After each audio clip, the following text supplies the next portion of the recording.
하나님의 말씀을 줄 때는 죄가 없는 백성에게 행할 수 있는 힘을 주어서 말씀을 주지요. 이것은 제가 누차 설교한 겁니다. 지금까지. 에덴 동산에 있는 아담은 지음을 당시에 죄가 있었어요, 없었어요? 죄가 없었잖아요. 이 죄가 없었다는 얘기는 말씀에 순종할 수 있는 힘을 이미 주어진다는 얘기입니다. 그러면 아담에게도 말씀에 순종할 수 있는 힘을 주고 말씀을 준 거예요. 그럼 그 말씀만 듣고 신앙생활하고 인생을 종지부 집었다면 아담은 100% 천국 갑니다. 그런데 가라지를 받았죠. 뱀의 말을 믿었죠. 출애굽한 이스라엘 백성들도 애굽에서 구원해 내시고 홍해를 건넌 사건은 세례 사건 아닙니까? 세례는 누구한테 준다 했습니까? 예수 그리스도를 나의 구원주로 고백한다. 예수 그리스도를 나의 구원주로 고백한다는 것은 고린도전서 12장 3절에 보게 되면 성령이 아니고서는 예수를 주로 할 수 인위적으로 예수를 주로 고백하는 것은 아니고 하나님 즉 성령에 의해서 예수 그리스도를 나의 구원주로 고백하게 되면 그 사람 뭐를 준다고요? 세례를 주는 거예요. 세례를 왜 줍니까? 마태복음 3장 7절로부터 12절 사이에 세례 요한의 설교 나오죠. 회개에 합당한 열매를 맺게 하기 위해서 나는 너희로 물로 세례를 주거니와. 세례를 주는 목적은 회개에 합당한 열매를 맺는 거예요. 그러면 이스라엘 민족들이 홍해를 건넜을 때에 세례 받았잖아요. 고린도전서 10장 1절 2절 나오잖아요. 형제들아 너희가 다 알지 못하기를 내가 원치 아니하노니 우리 형제들이 다 구름 아래 있고 바다 가운데로 주령하며 모세에 속하여 다 구름과 바다에서 세례를 받고 다 같은 신령한 식물을 먹으며 다 같은 신령한 음료를 마셨으니 이는 저희를 따르는 신령한 반석으로부터 마셨으며 반석은 그리스도시다. 그러나 저희 다수를 하나님께서 기뻐하시지 아니하는 걸 광야에서 멸망을 당했느니라. 그러니까 이스라엘 민족도 홍해를 건널 때는 예수 그리스도를 나의 구원주로 고백했다는 얘기입니다. 오늘날로 말씀을 드리면 그럼 하나님의 사랑을 고백했기 때문에 하나님의 사랑이 들어갔기 때문에 어떻게 됩니까? 행할 수 있는 믿음이 있는 거예요. 말씀에 순종할 수 있는 힘이. 그러니까 출애굽 19장 7절 8절에 보게 되면 출애굽 20장부터 하나님 언약의 말씀이 선포되는데도 불구하고 이스라엘 민족들이 우리가 다 행하겠나이다. 우리가 다 지키겠나이다. 대답을 따뜻하게 하잖아요. 그럼 무슨 말씀인지 주시면 우리가 다 지킬 수 있다고 선언한 거예요. 이스라엘 민족들이. 그러므로 출애굽 20장이 뭐라 했습니까? 말씀을 선포하자 십계명하고 출애굽 21, 23장에 율례를 반포하시고 그렇잖아요. 그리고 출애굽 24장에 다시 피로써 언약을 맺잖아요. 정식으로 언약을 맺는 거예요. 이거 뭐예요? 말씀에 순종할 수 있는 힘을 구원받은 이스라엘 민족들에게 주시고 말씀을 준 거랑 똑같다 이겁니다. 그러니까 이스라엘 민족들도 죄에서 구원받았으니까 죄가 없죠. 아담이 죄가 없는 상태에서 말씀을 주었듯이 행할 수 있는 믿음을 주었듯이 힘을 주었듯이 이스라엘 민족들도 또한 죄에서 구원받게 해주고 세례는 죄사함을 주는 사건이니까 아담의 원죄뿐만 아니라 자범죄도 죄사함을 주고 하나님의 사람을 공급하여 순종할 수 있는 힘을 준 상태에서 언약을 체결한 거 아닙니까? 그러니까 아담도 죄가 없는 아담에게 언약의 말씀 줘서 행할 수 있는 믿음 줬고 출애굽한 이스라엘 민족들에게도 죄에서 구원해주고 행할 수 있는 힘을 주고 말씀을 주었듯이 주는 그리스도의 살아계신 하나님의 아들이라고 고백했다면 성령이 아니고서는 예수를 주로 고백할 수 없다. 그러니까 우리도 똑같은 히브리서 9장 14절에 보게 되면 성령의 거룩하게 하심으로 흠없이 드린 그리스도의 피가 어찌 너희의 양심으로 죽은 행실을 깨끗게 하고 하나님을 섬기게 못하겠느냐. 예수 그리스도를 주로 고백한 성령에 의하여 고백한 사람들에게는 세상을 끊을 수 있는 힘과 말씀에 순종할 수 있는 힘을 준다 이겁니다. 이 상태에서 유다서 1장 3절에 보게 되면 단번에 주신 믿음의 도란 얘기입니다.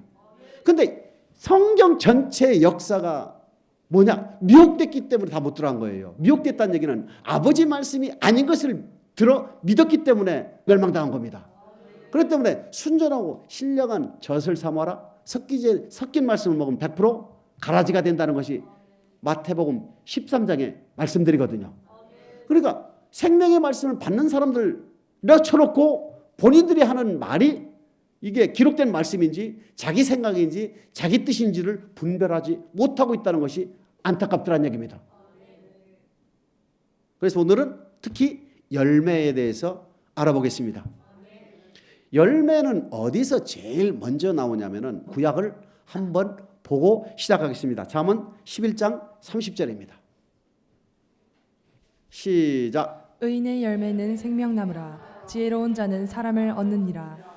구약의 열매는 대부분 뭐냐면은 창세기 11장 29절도 나와요. 열매 맺는 모든 과일 너희로 하여금 식물로 줬다 이렇게 나오거든요. 그런 열매는 필요 없고 우리가 얘기하는 열매는 그런 열매가 아니지요. 의인의 열매는 뭐라고 그랬습니까? 생명나무다 이렇게 나와 있습니다. 자, 의인은 우리가 두 가지로 나오죠. 예수를 주로 고백한 사람이 의인이요. 로마서 3장 24절. 그치요? 말씀에 순종하는 사람이 의인이다는 것을 우리가 알고 있죠. 로마서 2장 13절, 신명기 6장 25절. 그럼 여기에 나오는 의인의 열매할 때 의인은 말씀에 순종하는 사람의 열매 맞아요? 말씀에 순종하는 사람의 열매는 뭐라고 했습니까? 생명나무라 그랬어요. 그럼 생명나무가 뭘까? 계시록 2장 7절에 보게 되면 에베소 교인들에게 우리 주님이 말씀하시죠. 너희가 어디에서 떨어졌는지 처음 행위를 처음 사랑을 회복하라. 그리하게 되면 내가 낙원에 있는 생명나무의 과실을 먹게 하리라. 낙원에 있는 생명나무의 과실을 먹게 한다 이겁니다. 계시록 22장에도 생명나무가 나오거든요. 어쨌든 의인의 열매는 생명나무이기 때문에 이거는 영생을 줄 수 있다는 얘기지요. 마태복음 3장 7절입니다.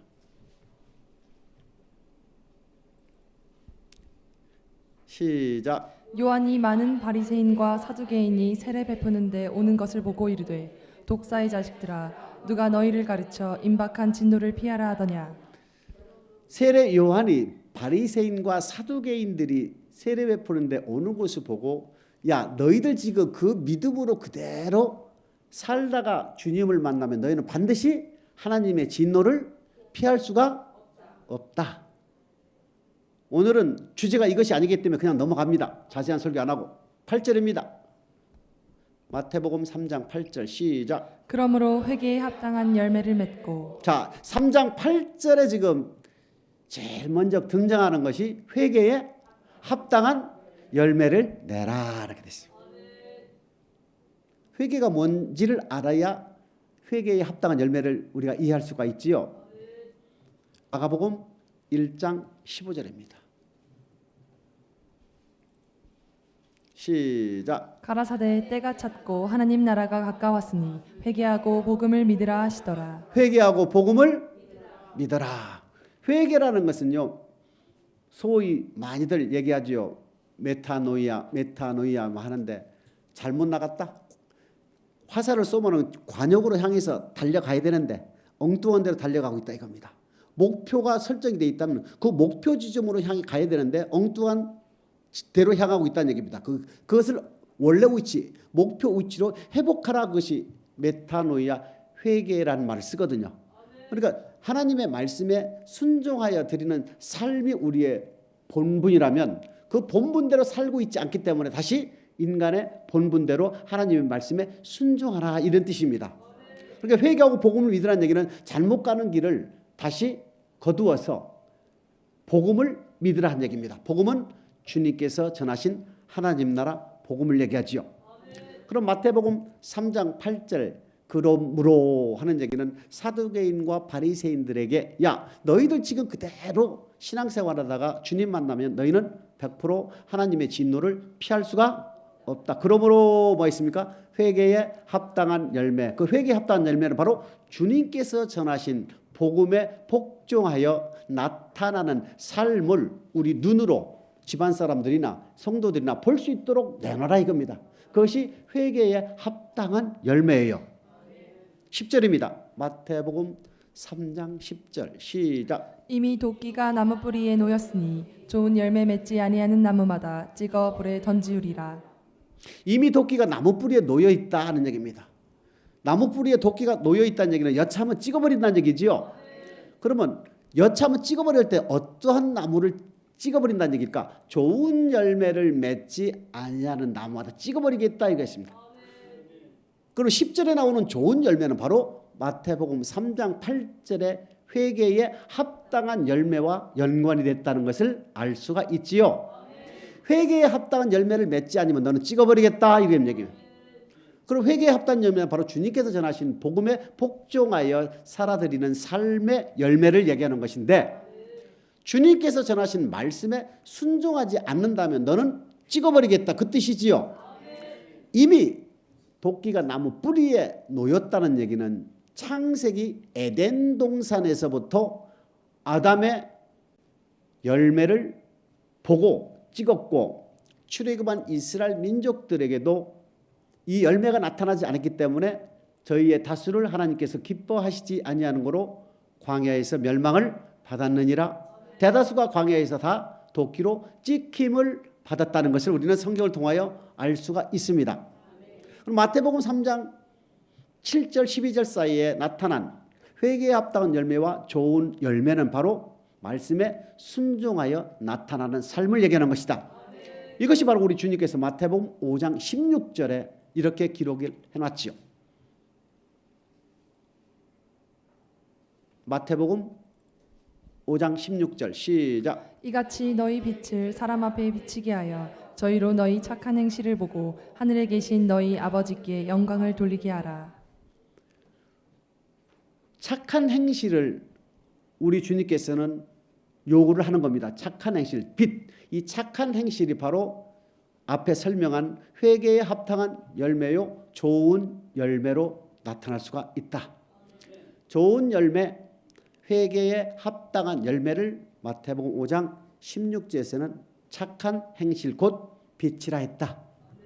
이것을 합쳐서 말씀을 드린다면 회개에 합당한 열매를 가족 모든 사람들에게 인정을 먼저 받으라. 그리하여 바깥 모든 사람들에게 또한 인정을 받아서 하나님께 영광을 돌려라. 이렇게 되어 있습니다.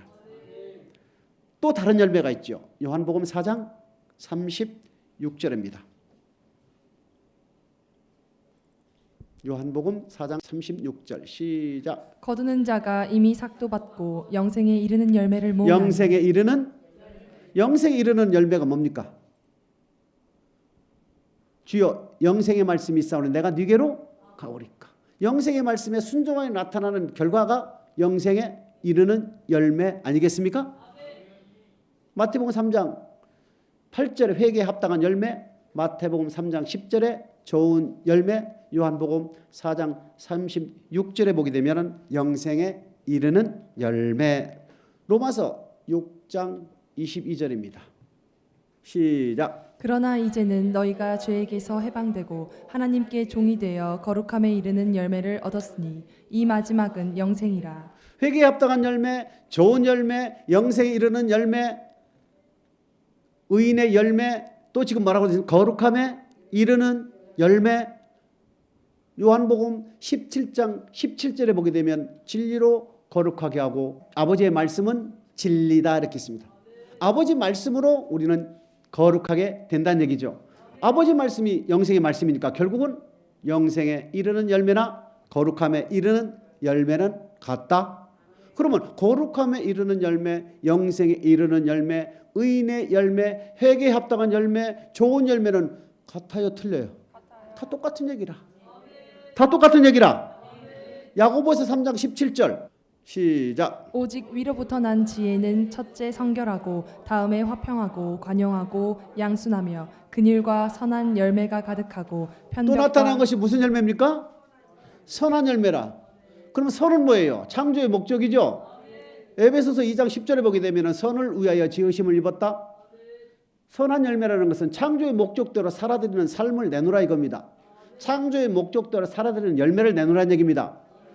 디도서 2장 14절에 보게 되면 선한 일에 열심하는 친백성 되게 하기 위하여 저와 여러분을 구속했다, 구원했다. 그러면 구원의 목적에 합당한 열매를 내라는 것이 선한 열매라는 얘기입니다. 창조의 목적에 합당한 열매가 선한 열매라는 얘기입니다. 그러면 창조의 목적과 구속의 열매, 구원의 목적이 바로 뭐냐? 선은 율법이라 그랬죠. 로마서 7장 16절, 디모데전서 1장 8절. 율법에 합당한 율법에 복종하는 열매가 바로 선한 열매라는 얘기입니다. 선이냐 악이냐의 기준은 바로 율법으로 기준하기 때문에 그런 거예요.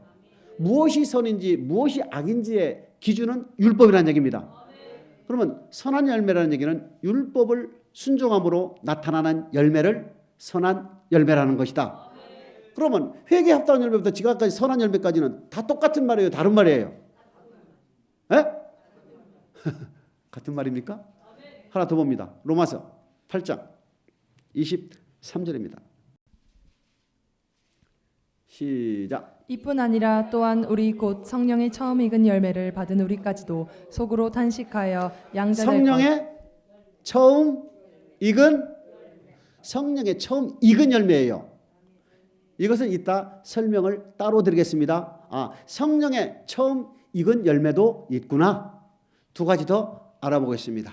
고린도후서 9장 10절입니다. 시작. 심는 자에게 씨와 먹을 양식을 주시는 이가 너희 심을 것을 주사 풍성하게 하시고 너희 의의 열매를 더하게 하시리니. 의가 두 가지라 했잖아요. 제사함을 받는 의, 말씀에 순종하는 의. 그럼 여기서 뭐겠어요? 말씀에 순종하는 의가 아니겠습니까? 하나 더 보겠습니다. 에베소서 5장 9절입니다. 시작. 빛의 열매는 모든 착함과 의로움과 진실함에 있느니라. 5장 8절로부터 빛이라는 것은 예수 그리스도는 말씀이죠. 복음에 합당한 열매로, 빛의 열매로 볼 수가 있는 겁니다. 지금까지 많은 종류의 열매를 우리가 성경을 통하여 봤지만 성령의 처음 익은 열매를 빼놓고는 다 똑같은 말이다 이겁니다. 회개에 합당한 열매나 빛의 열매나 의인의 열매나 의의 열매나 거룩함에 이르는 열매나 영생에 이르는 열매나 다 똑같은 얘기입니다. 그러면 빌립보서 1장 22절을 보게 되면 약간 다른 열매가 있습니다. 빌립보서 1장 22절 시작. 그러나 만일 육신으로 사는 이것이 내일의 열매일진데 만일 육신으로 사는 이것이 내일의 열매라는 것은 오늘 저와 여러분 신앙생활을 하고 있는 저와 여러분들의 오늘 살고 있는 이 삶이 내일 거둘 열매라는 얘기는 지금까지 말씀한 것과는 조금 다른 차원이죠. 과일의 열매와 같은 결실물을 얘기하는 거예요. 오늘 이 하루를 우리가 복음에 복종하는 거룩함에 이르는 열매를 맺었나 아니냐에 따라서 내일 거둘 열매가 무엇인가는 나오지요. 이와 유사하게 열매가 적용이 된 것이 바로 마태복음 7장 20절 먼저 결과를 읽고 설명을 드리겠습니다. 마태복음 7장 20절 시작. 이러므로 그의 열매로 그들을 알리라. 이러므로 그의 열매로 그를 알리라 했으니까 그 사람의 예수 그리스도를 주로 고백하여 신앙생활을 하고 있는 사람의 그 열매로 그를 안다는 얘기는 그 사람이 현재에 맺고 있는 열매가 어떠한 삶의 열매가를 따라서 그 사람을 안다는 얘기는 이 사람이 좁은 길로 가고 있는지 이 사람이 넓은 길로 가고 있는지를 안다는 얘기 아닙니까? 마태복음 7장 20절에 그의 열매로 그를 안다는 얘기는 이 사람이 현재 천국에 가고 있는 좁은 길로 가고 있는 사람인가 아니면 멸망에 이르는 넓은 길로 가고 있는 사람인가를 기준하는 열매입니다. 무조건 아무 데다나 대고 그의 열매를 내로 무슨 열매를 내놓으라는 얘기입니까 지금? 단번에 주신 믿음의 도예요. 힘써 싸우는 열매밖에 내놓을 수가 없어요. 우리는요. 이따 세 가지를 제가 예를 들 건데 마태복음 5장 1절로부터 주님은 예수께서 산에가 올라 앉으시니 제자들이 나온지라 입을 열어 가르쳐 가라사대 심령이 가난한 자는 복이 있나니 천국이 저희 것이다면서 팔복을 통하여 하나님이 어떠한 하나님인가를 제자들에게 설명을 하고 그 제자들로 하여금 그러므로 너희는 세상의 소금이요 너희는 세상의 빛이다 하면서 창조의 목적을 우리 주님께서 설명을 하십니다. 창조의 목적을 설명하시고 난 뒤에 바로 마태복음 5장 17절에 내가 율법이나 선자를 폐하러 온 것이라 완전케 하러 왔다 이렇게 합니다. 내가 온 목적을 분명히 밝히는 거예요. 죄에서 구원하려니 이름을 예수라 하는 것은 예수님이 직접 하신 말씀이 아니죠. 주님의 입에서 직접 하신 말씀은 내가 율법이나 선자를 폐하러 온 것이라 완전케 하러 왔다 놓고 율법을 설명하시는 거예요. 하나님이 어떤 하나님 성도들이 본분이 무엇이다 창조의 목적을 설명하고 바로 율법을 얘기한다는 것은 창조의 목적과 하나님이 어떤 하나님이라는 것은 바로 율법을 통하여 드러난다는 얘기입니다. 그래서 그 율법을 우리 주님께서 시내산 모세를 통하여 준 율법을 우리 주님께서 마태복음 5장 21절로부터 옛사람의 말한 바 살인치 말라 살인하면 너희가 심판을 받으리라 했거늘 5장 22절로부터 나는 너희에게 뭐하노니 이르노니 나는 너에게 이르노니 하면서 살인하지 말라 구약의 법을 신약의 법으로 다시 대체하면서 완전히 되는 법을 쭉 설명하시는 거예요. 그러면서 10계명 중에 6, 7계명, 그 다음에 마태복음 5장 38절 이하로 보게 되면 율례를, 그 다음에 마태복음 6장 19절로부터 33절까지 뭐가 나옵니까? 물질, 규례법을 우리 주님께서 완성을 쭉 하놓죠. 그러니까 출애굽기 20장 21, 22, 23장과 출애굽기 25장, 레위기 27장 사이에는 십계명과 율례와 규례법을 마태복음 5장 17절로부터 마태복음 7장 12절까지 딱 수정을 해놓은 거예요. 수정을 한 부분 외에 모든 모세의 법 그대로 신약으로 다 넘어온다. 넘어온 부분 중에서 바뀐 것만 기록하고 바뀌지 않은 것은 그대로 기록하지 않았다. 왜? 똑같으니까. 그래서 바뀐 것만 기록한 것이 마태복음 5장과 7장 사이는 산상수훈입니다. 그럼 마태복음 7장 12절에 주님께서 딱 한 줄로 한 구절로 마무리를 하죠. 남에게 무엇이든지 대접을 받고자 하는 너가 먼저 남을, 이것이 율법이다 이겁니다. 율법은 먼저 대접을 먼저 하라 이겁니다. 너가 먼저 말씀에 순종해야 하나님의 역사가 이루어지는 것이고 너가 먼저 심어야 하나님께서 주신다 이겁니다. 천국 가려면 내가 천국 갈 일을 먼저 하라는 얘기입니다. 이것이 율법이요 선지자라는 뜻입니다. 그리고 나서 주님께서 뭐랍니까? 마태복음 7장 13과 14절 말씀하시는 거예요. 율법을 완전하게 해주신 주님께서 이 율법을 내가 완전하게 했지만은 이제 내가 보니까 교회 안에 넓은 길로 가는 사람이 훨씬 많을 것이고 좁은 길로 가는 사람이 훨씬 적을 것이다. 그 이유를 마태복음 7장 16절로부터 주님이 말씀하신 거예요. 넓은 길과 좁은 길로 가는데 넓은 길과 좁은 길로 가는 그 기준이 왜 어떤 사람이 좁은 길이고 넓은 길인가를 7장 16절부터 20절 사이에 주님이 기록한 겁니다. 16절, 17절, 18절, 19절에 보게 되면 결론이 뭐라고 되어 있습니까? 좋은 나무에서 나쁜 열매 맺을 수 없고 나쁜 나무에서 좋은 열매 맺을 수 없고 좋은 나무는 무조건 좋은 열매, 나쁜 나무는 무조건 나쁜 열매를 맺는다. 그러므로 이랬잖아요. 마태복음 7장 20절 다시 시작. 이러므로 그의 열매로 그들을 알리라. 이러므로 좁은 길과 넓은 길로 가는 사람의 유형을 보면 이 사람이 지금 어디 가겠다? 이 사람이 지금 어디로 가고 있다? 그 열매를 보고 그의 삶에 지금 나타나는 열매를 보고 우리는 판단한다는 얘기죠. 맞아요? 그러면 그 사람이 삶에 살아서 나타나는 열매가 뭐냐? 그것이 바로 이미 마태복음 3장 8절의 회개에 합당한 열매요. 마태복음 3장 10절에 좋은 열매요. 거룩함에 이르는 열매요. 영생에 이르는 열매요. 빛의 열매요. 다 지금 우리까지 했던 것 똑같은 얘기 아닙니까? 그런 열매라, 그런 열매. 예수 그리스도를 주로 고백하여 말씀을 단번에 주신 믿음의 도를 받아 신앙생활을 하면서 순종과 기도를 하게 되면 어느덧 성령 세례를 받지요. 성령 세례를 받게 되면 성령의 충만함을 나타내는 것입니다. 그러면 성령 충만을 나타내는 그 성령의 척도가 기준이 바로 로마서 8장 23절에 나와 있는 성령의 처음 익은 열매가 나의 믿음 생활 속에서 나타나고 있나 안 나타나고 있나를 판단할 수 있는 거예요. 갈라디아서 5장 22절입니다. 시작. 오직 성령의 열매는 사랑과 희락과 화평과 오래 참음과 자비와 양선과 충성과 온유와 절제니 이 같은 것을 금지할 법이 없느니라. 자, 9가지 열매가 내 삶 속에 나타나느냐 안 나타나느냐에 따라서 그 사람의 열매가 좋다 나쁘다 판단할 수가 있는 거지요. 다시 한번 말씀을 드립니다. 마태복음 7장 20절에 나와 있는 그의 열매로 그를 안다 하는 얘기는 그의 열매는 바로 성령의 충만함으로 나타나는 열매를 그 사람에게서 나타나느냐 아니면 9개 중에 5개냐 전부냐 안 나타나냐에 따라서 나쁜 열매냐 좋은 열매냐 우리가 얘기할 수 있는 것이지 그 이상 그 이하도 우리는 얘기해서는 요구해서는 판단해서도 아니 됩니다. 하나씩 처음부터 다시 갈라디아서 5장 22절 보게 되면 사랑, 희락, 기쁨, 화평, 오래 참음, 자비, 양성, 충성, 온유, 절제. 맞아요?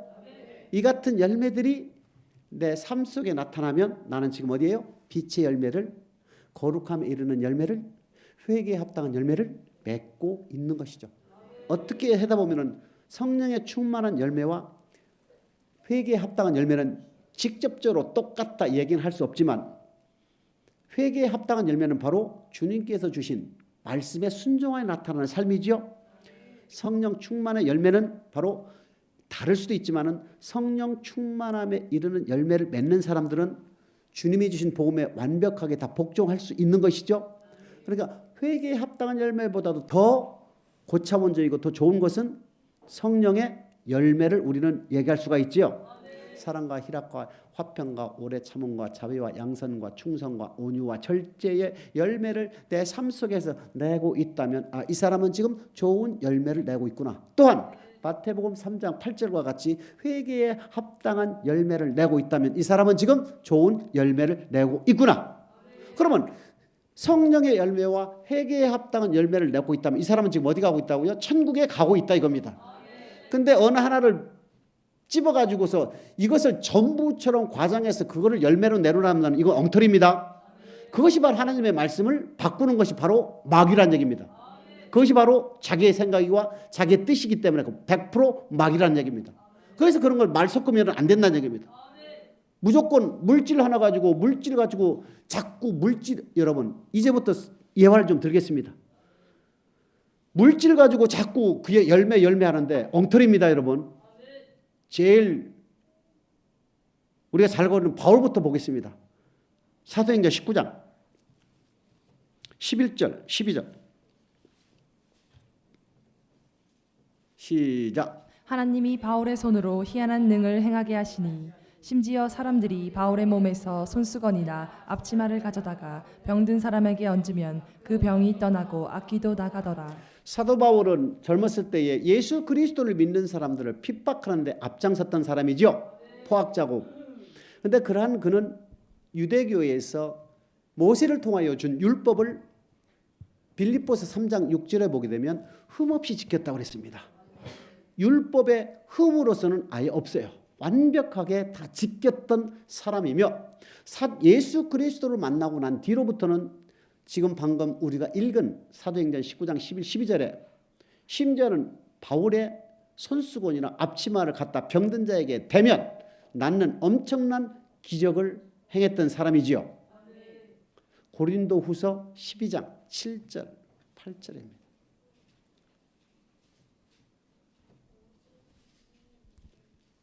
시작. 여러 계시를 받은 것이 지극히 크므로 너무 자고하지 않게 하시려고 내 육체의 가시 곧 사단의 사자를 주셨으니 이는 나를 쳐서 너무 자고하지 않게 하려 하심이니라. 이것이 내게서 떠나기 위하여 내가 3번 주께 간구하였더니 예수 그리스도로부터 받은 계시가 엄청나게 많았던 심오했던 바울이라고 스스로 얘기하지요.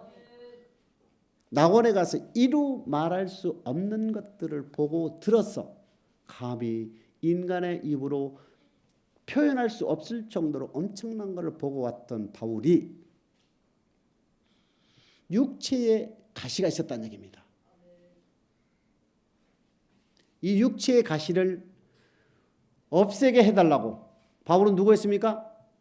손으로 많은 큰 능력을 행하고 앞치마나 손수건을 갖다 병든 자에게 대면 낫는 기적까지도 일으키는 엄청난 주님의 말씀을 계시로 받은 것도 엄청나지만 낙원에 갔다 온 것도 엄청나지만 엄청난 능력과 기적을 행하고 엄청난 말씀의 소유자였다는 얘기입니다.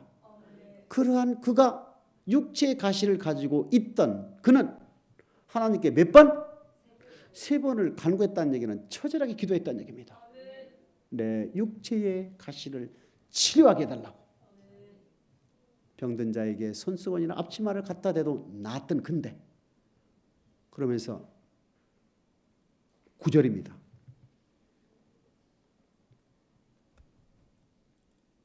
시작. 내게 이르시기를 내 은혜가 내게 족하도다. 이는 내 능력이 약한 데서 온전하여짐이라 하신지라. 이러므로 도리어 크게 기뻐함으로 나의 여러 약한 것들에 대하여 자랑하리니 이는 그리스도의 능력으로 내게 머물게 하려 함이라.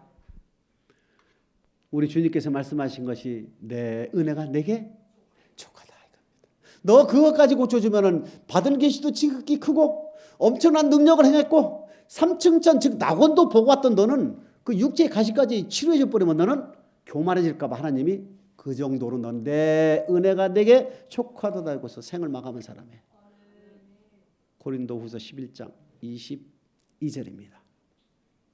시작. 저희가 히브리인이냐 나도 그러하며 저희가 이스라엘인이냐 나도 그러하며 저희가 아브라함의 씨냐 나도 그러하며. 히브리인이냐 이스라엘이냐 아브라함의 씨냐 가말리아 문화생이냐 이스라엘 민족들 유대인 중에서도 자기는 뒤질 게 하나도 없다 이겁니다. 인간적인 모습으로 봐도. 23절입니다. 시작. 저희가 그리스도의 일꾼이냐 정신없는 말을 하거니와 나도 더욱 그러하도다. 내가 수고를 넘치도록 하고 옥에 갇히기도 더 많이 하고 매도 수없이 맞고 여러 번 죽을 뻔하였으니. 우리가 지금 열매에 대해서 지금 말씀을 보고 있습니다.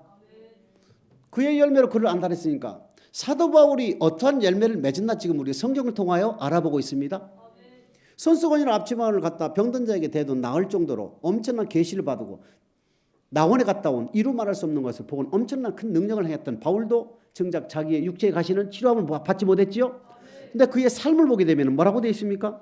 매도 수없이 맞고 여러 번 죽을 뻔했다 이겁니다. 그러면 바울한테 열매를 내놓으라면 바울이 내놓을 수 있는 열매가 뭡니까? 육체의 고난밖에 없는 거예요. 우리한테 줄 수 있는 고난, 우리에게 보여줄 수 있는 열매는 회개에 합당한 열매, 빛의 열매, 선한 열매, 거룩함에 이르는 열매, 맞지요? 24절에 보게 되면 유대인들에게 40에 하나 감한 매를 몇 번? 40에 하나 감았다는 얘기는 39대씩을 맞았다요. 40에 때려버리면 사람이 죽기 때문에 그런 거예요. 39대를 몇 번 맞았다 그랬습니까? 열매 내놓으면 그러면 바울은 뭐 내놓습니까? 빠따 맞았다는 걸 내놓는 거예요. 궁뎅이를. 나 이렇게 39대 몇 번 맞았다고요? 5번 맞았습니다. 아 열매 내놓으라며 지금. 바울이 지금 열매를 우리한테 보여주는 거예요. 25절입니다. 3번 태창으로 맞고 1번 돌로 맞고 3번 파선하는데 일주일을 기났으며 27절에 보게 되면 수고하고 했으며 여러 번 자지 못하고 줄이며 목마르고 여러 번 굶고 춥고 헐벗었노라. 28절 다 같이 읽습니다. 시작. 이 외의 일은 고사하고 오히려 날마다 내 속에 눌리는 일이 있으니 곧 모든 교회를 위하여 염려하는 것이라. 회개에 합당한 열매, 빛의 열매, 성령의 열매 등등 성경에는 우리에게 말씀하고 있고 마태복음 7장 20절에 보게 되면 그의 열매로 그를 안다 할 때 바울의 열매로 바울을 이해한다 할 때 바울이 우리에게 준 열매는 뭡니까? 바울이 맺은 열매가 뭡니까? 고난 속에 주님한테 충성한 열매밖에 더 있냐고. 고난 속에 주님한테 죽을 고비를 넣고 태창으로 3번을 맞고 마운드에서 한 대 빠진 39대를 5번씩이나 맞은 열매밖에 더 있느냐는 얘기입니다. 이런 바울에게 우리에게 준 주님한테 준 열매는 오늘의 삶이 내일에 거둘 열매라면 바로 바울은 고난의 열매는 우리에게 주님에게 보여줄 수가 그의 열매로 그를 안다면 바울은 그런 열매밖에 우리에게 줄 수가 보여줄 수가 없는 거예요. 그러면 구약의 열매를 얻는 구약의 사람. 히브리서 11장 24, 25, 26절입니다. 히브리서 11장 24, 25 두 구절 먼저 읽습니다. 시작. 믿음으로 모세는 장성하여 바로의 공주의 아들이라 칭함을 거절하고 도리어 하나님의 백성과 함께 고난받기를 잠시 죄악의 낙을 누리는 것보다 더 좋아하고. 하나님의 백성과 함께 고난받기를 더 바로의 아들로 지내면은 낙은 있지요. 물질이 있겠다. 자기 명예 있겠다. 부족한 것이 없잖아요. 먹을 거 풍부하겠다. 그러한 그가 주님을 위한 고난을 더 즐거워했다는 얘기입니다. 그것이 왜 그랬을까? 26절에 모세의 신앙관이 등장하지요. 시작. 그리스도를 위하여 받는 능욕을 애굽의 모든 보화보다 더 큰 재물로 여겼으니 이는 상주심을 바라봄이라. 상주심이라는 것은 천국에 가는 믿음을 가졌다는 얘기지요. 베드로전서 1장 9절에 보면 믿음의 결국 영혼 예수 그리스도를 주로 고백하고 구원받은 목적은 바로 영혼 구원에 있다는 얘기입니다. 히브리서 10장 38, 39절은 의인은 믿음으로 말미암아 살리라. 뒤로 물러가 침륜에 빠질 자가 아니요 의인은 오직 영혼 구원에 이르는 믿음으로 산다 이겁니다. 영혼 구원에 이르는 믿음으로 살았던 바울, 영혼 구원에 이르는 믿음, 즉 상 주시는 힘을 바라봤던 모세의 신앙, 우리에게 내놓은 열매는 뭡니까? 고난의 열매밖에 더 있습니까? 고난에 충성하는 열매밖에 더 있느냐고요? 그럼 마태복음 7장 20절에 그의 열매로 그를 안다. 그럼 모세의 열매로 모세를 어떻게 이해하면 됩니까? 애굽의 모든 금은보화보다도 예수 그리스도로 위한 능력을 더 큰 재물로 여겼다는 얘기 아닙니까? 그럼 모세가 주님한테 보여줄 열매는 고난의 열매밖에 없는 것이고, 바울이 엄청난 능력을 행했던 그러한 바울도 주님에게 보여줄 열매는 뭐가 있습니까? 고난의 열매밖에 없는 거예요. 매 맞는 거, 그리스도의 고난을 자기 육체에 채운 거는밖에 더 있습니까? 그의 열매로 그를 안다 하면 열매가 보인다는 거, 열매는 바로 주를 위하여 고난하는 열매는 것이고, 성령의 열매가 나타나는 것이고, 회개에 합당한 열매가 나타나는 것이지, 거기에 어떤 한 부분에 포커스를 맞춰서 강조를 해보게 되면 그거는 잘못된 그리스도의 교훈이 아니다. 그리스도의 교훈이 아니다. 그리스도 교훈에 거하지 않는 사람하고는 절대 인사도 드리지도 말라. 끝으로 한번 더 보겠습니다. 누가복음 16장 19절입니다. 누가복음 16장 19절 20절입니다. 시작. 한 부자가 있어 자색 옷과 고운 베옷을 입고 날마다 호화로이 연락하는데 나사로라 이름한 한 거지가 헌대를 앓으며 그 부자의 대문에 누워. 딱 두 인물이 등장합니다. 부자, 가난한 나사로, 두 인물이 등장을 해요. 근데 그 부자는 죽어서 어디로 가 있습니까? 음부로 갔다 그랬죠. 22절 23절 읽기 전에 21절에 보게 되면 그 가난한 나사로는 부자의 상에서 떨어지는 것으로 배불리며 하며 심지어 개들이 와서 그 헌대를 핥더라. 나사로라는 사람은 살았을 때에 부자의 대문간에 부자의 상에서 떨어지는 것으로 배불리려 하며 심지어는 개들도 와서 핥았다는, 참 오늘날 우리로 생활 비교한다면 상상하기 힘든 삶을 사는 사람입니다.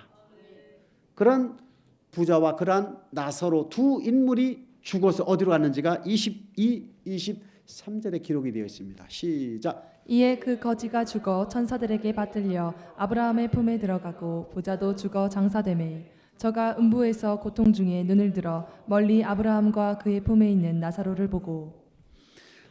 부자는 지금 고난 속에 고난이 있는 음부로 갔다고 되어 있죠. 23절에 보게 되면 저가 음부의 고통 중에 또 하나는 나사로는 아브라함의 품에 올라갔다. 아브라함의 품에는 낙원으로 우리가 이해할 수가 있습니다. 그러면서 이 부자가 음부의 고통 중에 뭘 합니까? 나사로 손끝에 물 한 방울 적셔서 내 혀끝을 서늘하게 하옵소서 이렇게 부르짖습니다. 얼마나 고통 가운데 심하면. 그러한 부자의 목소리를 듣는 아브라함이 뭐랍니까? 야, 너는 살았을 때 좋은 것을 받았지 않느냐? 근데 나사로는 25절에 뭐라고 되어 있습니까? 고난을 받았으니 이것을 기억하라. 이제 저는 여기서 위로를 받고 너는 고민을 받느니라. 나사로와 부자가 음부와 아브라함의 품으로 갈라진 이유가 누가복음 16장 25절에 기록이 되어 있는 거예요. 너는 이 땅에 살면서 날마다 연락하며 너를 위하여 살았지만 나사로는 지금 주를 위하여 털털이가 됐다. 기록은 안 돼 있지만은 주를 다 바쳤다.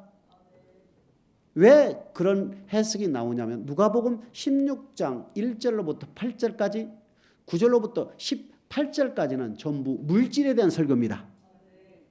물질에 대한 설교고 19절로부터 부자와 나사로의 예화를 등장한 것은 바로 물질에 관련하여 어떻게 충성했는가를 주님께서 설명하기 쉽도록 이해하기 쉽도록 예화를 든 것이 바로 부자와 나사로입니다. 그렇기 때문에 나사로가 부자의 상에서 떨어지는 것을 먹으며 심지어는 개들이 와서 핥을 정도로 궁핍하게 삶을 살았던 얘기를 주님이 하시는 거예요. 그러면서 25절에 그러한 나사로는 이 땅에서 고통과 고난을 받았으니까 이제 너는 위로를 받아야 되는 것이고, 반대로 부자 너는 위로를 받았으니까 이제 뭐 고민을 받아야 하느니라, 이렇게 되어 있습니다. 질문합니다. 나사로 열매 무슨 열매를 나눴어요? 나사로 열매 좀 보여주십시오. 저한테. 고난의 열매밖에 더 있습니까? 누구를 위하여? 주를 위한 고난의 열매밖에 더 있습니까? 그의 열매로 안다 하는 건 나사로가 우리에게 준 열매는 바로 고난의 열매요. 바울이 우리에게 준 주님에게 보여줄 열매는 바로 마찬가지로 육체의 엄청난 매맞음과 고난의 열매요. 모세 또한 구약의 인물이지만은 애굽의 모든 금은 보화보다도 예수 그리스도를 위한 능욕을 더욱 큰 재물로 여겼다 하는 고난의 열매를 우리는 성경을 통하여 알아볼 수 있지 않습니까? 신학을 아무리 훑어도 그의 열매로 그를 안다 할 때에 물질에 충성해서 물질이 벼락 맞았다, 물질이 뭐 아파트 5개가 생겼다, 뭐 이렇게 됐다, 이런 얘기가 기록된 것이 있어요, 없어요? 있으면 저한테 알려주십시오. 바울이 하나님한테 안 바쳤을까? 나사로는 안 바쳤을까? 모세는 안 바쳤을까? 여러분, 나사로 왜 궁핍하게 살았습니까? 하나님께 다 드립이 됐다고 해도 과언이 아니겠지요. 그럼 하나님이 엄청 줘야지요. 근데 그런 나사로에 그런 게 없었잖아요. 주시는 것도 하나님이요, 취하시는 것도 하나님이다. 그러니까 그의 열매로 그를 안다는 얘기는 물질 하나만 가지고 그렇게 해서는 절대 안 된다는 얘기입니다. 그의 열매로 그를 안다는 얘기는 바로 그 사람이 지금 천국에 가고 있는 삶이 되고 있나 아니고 있나를 열매를 보는 것이지 그 한 부분 가지고 자꾸 열매를 내놓으라면 절대 안 된다는 얘기입니다. 과연 이 사람이 회개에 합당한 열매를 맺고 있나? 복음에 복종한 열매를 맺고 있나? 성령의 열매를 맺고 있나? 이 열매로 우리가 판단하는 것이지. 맞아요? 그 누구도 편중되어 집중되어 어떤 특정 한두 가지를 가지고 자꾸 얘기하면 그거는 하나님의 말씀이 아니다 이겁니다. 자, 마태복음 7장 16절 20절 사이에 등장하는 좋은 나무에 나쁜 열매가 맺을 수 없고 나쁜 나무에 좋은 열매가 맺을 수 없고 마태복음 7장 10절 그의 열매로 그를 안다 할 때 이 열매는 바로 복음에 복종한 빛의 열매요. 복음에 복종하여 나타나는 삶이며 우리 주님께서 우리에게 요구하시는 성령 충만함으로 읽는 성령의 열매로 우리가 볼 수 있다. 성령의 열매를 우리가 가지고 있다면 마태복음 7장 20절의 열매는 자동이다. 자동이다 이겁니다. 근데 성령의 열매가 없더라도 성령의 열매가 없다 하더라도 복음에 복종하려고 애쓰는 그러한 삶의 형태를 보일 때에 이 사람은 지금 좋은 열매를 내려고 노력을 하고 있는 사람이다. 우리가 이렇게 생각을 해도 되는 것이죠. 그래서 열매할 때 어떤 특정한 것을 자꾸 강조하지 않고 정말로 하나님께서 우리에게 요구하는 특정한 열매는 바로 복음에 복종하는 열매요, 영생에 이르는 열매요, 평강에 이르는 열매요, 생명나무를 얻을 수 있는 열매요, 빛의 열매라는 것을 여러분 잘 기억하셔서 누가 보더라도 이 사람은 예수 믿는 사람 맞네, 이 사람은 천국에 갈 수 있네 라고 인정받으면 그 사람은 좋은 열매를 맺고 있다고 보셔도 됩니다. 요한복음 15장에 보게 되면 주님께서 말합니까? 사랑의 과실을 우리에게 요구하잖아요. 과실을 맺지 않으면 찍어버린다 그랬잖아요. 내가 너희를 택한 목적은 과실이 있게 하고 항상 있게 하고 더 풍성히 맺게 하기 위해서 우리를 택했다는 것은 바로 사랑의 열매, 사랑은 복음에 복종하는 것을 얘기하는 것이다. 이리저리 저리 이리 다 봐도 우리는 말씀에 순종하는 열매, 말씀에 순종하여 나타나는 삶을 우리는 열매로 보는 것이다. 어떤 특정한 것을 자꾸 얘기하면 절대 안 된다는 것을 기억하셔서 다 천국에 이르는 주님이 인정하는 믿음의 삶이 열매로 나타나는 저와 여러분 되시기를 주님의 이름으로 축복합니다.